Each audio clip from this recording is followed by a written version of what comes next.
굿모닝, 좋은 아침입니다. 사람이 살다 보면 다 힘들고 어려운 때가 있습니다.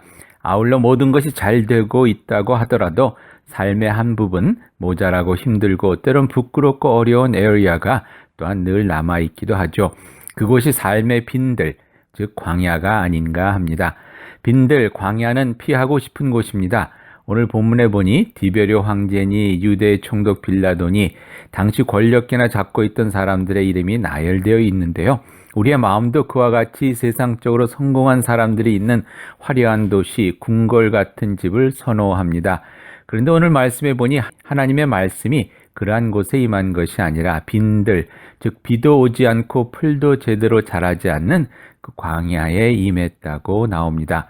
재미있는 것은 성경에 보면 광야 이야기가 많이 나온다는 것인데요.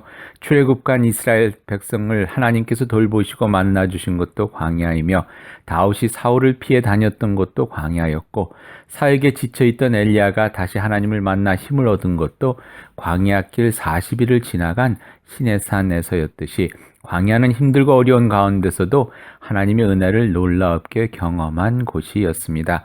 한마디로 광야는 신명기 32장 10절에서 말씀하듯 하나님께서 우리를 은혜 가운데 만나주시는 곳이며 또한 오늘 본문에서 말씀하듯 하나님의 말씀이 우리에게 임하는 곳입니다. 그렇게 우리 삶 가운데 나의 광야는 어디인가를 아는 것이 참 중요합니다.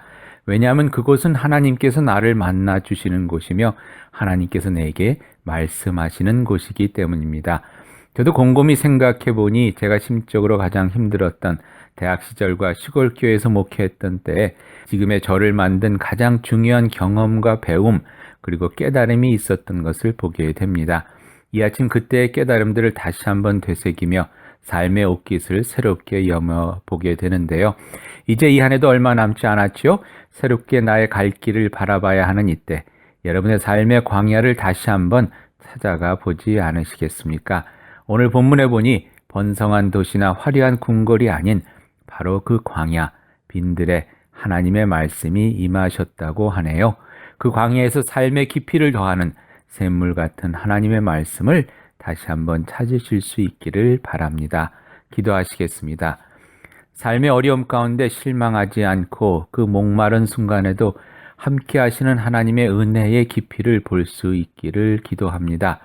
세상 영광의 화려함에 기죽지 않고 빈들의 바람소리 가운데 임하는 창조주 하나님의 속삭임에 용기를 얻게 해 주시옵소서. 예수님의 이름으로 기도하옵나이다. 아멘. 오늘 일하는 광야길을 축복합니다.